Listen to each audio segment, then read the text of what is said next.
Today I'm going to talk about my favorite mechanism in Treasure Island. Treasure Island is a one versus many game where one player, Long John Silver, is going to hide a treasure somewhere on a giant map. This is just a very small piece of that map. And all the other players, or player, I guess you can play 1v1, it might be a 3-player minimum game, need to try to find that treasure.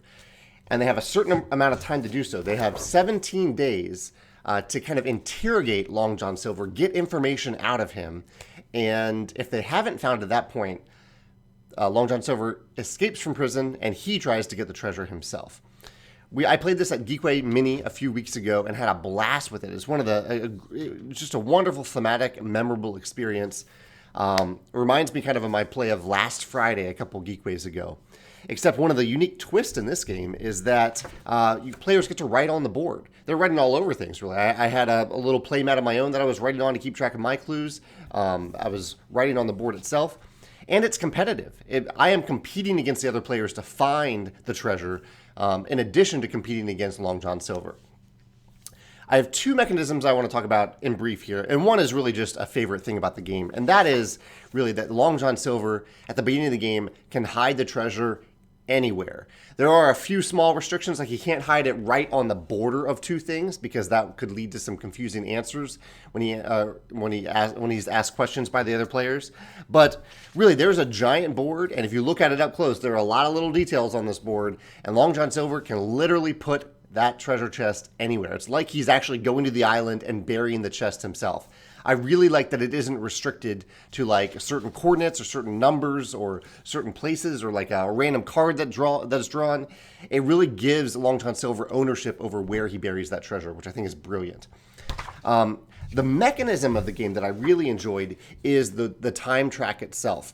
This is a little different than the types of time tracks that I talked about in the video on Sunday, my recent Sunday sit-down video. On this time track, it's really just a way of keeping track of whose turn it is.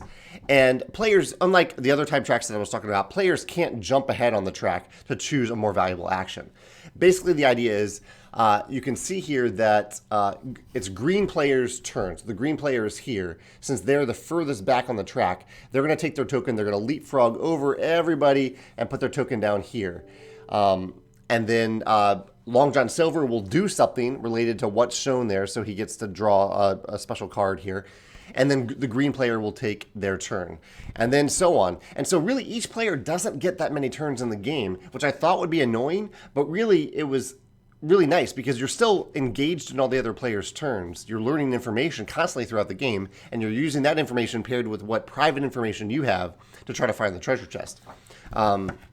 So I really like that even though you don't get that many turns, you're still actively involved in each other's turns. And I really just like the visual here. It's a clear visual representation of whose turn it is, what Long John Silver gets to do on his turn. So he doesn't need to refer to a book or anything. It's all right here on the time track. And just this leapfrog mechanism of seeing whose turn it is, I thought was really clever. It's actually really a simple thing as I look at it, but I really like how streamlined it is, and I like that you're counting down to this point where Long John Silver is going to break out of the prison and try to run to the treasure himself. So it's just like a really nice thematic integration. It cuts down on rules overload because it's all the information is right here, and it's very clear whose turn it is and when your turn was and who's going next. Just a really nice presentation, I think, for the time track and the turn order track. So that is my favorite mechanism in Treasure Island. If you have another game like this, maybe a one versus many game or a game that uses a track simply to keep track of information, different than time tracks I talked about before on Sunday, but just a track to keep track of information in a cooperative game so you don't need to refer to the rule book or a reference card. It's all just right here on the board. If you have another example of that, I'd love to hear about that in the comments. Thanks.